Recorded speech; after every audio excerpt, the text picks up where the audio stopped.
Ito, Brian. Gamot. Inumin mo para gumaling ka. Maraming salamat po.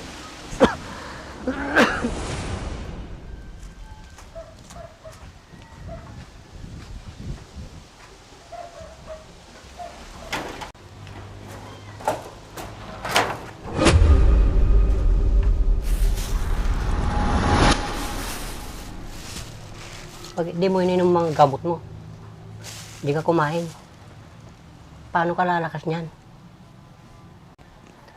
Pasensya ka na. Kung pwede lang sana kitang iuwi sa bahay.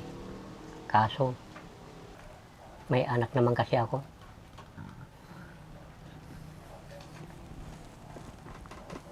Huwag mo po isipin ko. Nahihiya na rin po ako sa inyo.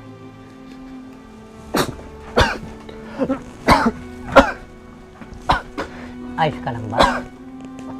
May lagnat ka.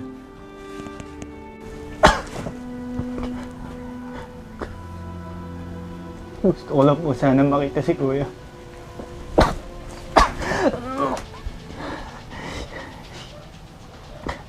Gusto ko lang po siya makita.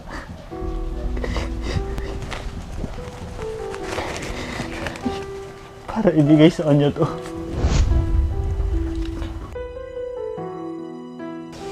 Mukhang hindi na magandang kalagayan niya. Kaya dapat lang na malaman at makita siya ng kuya niya para madala namin sa ospital.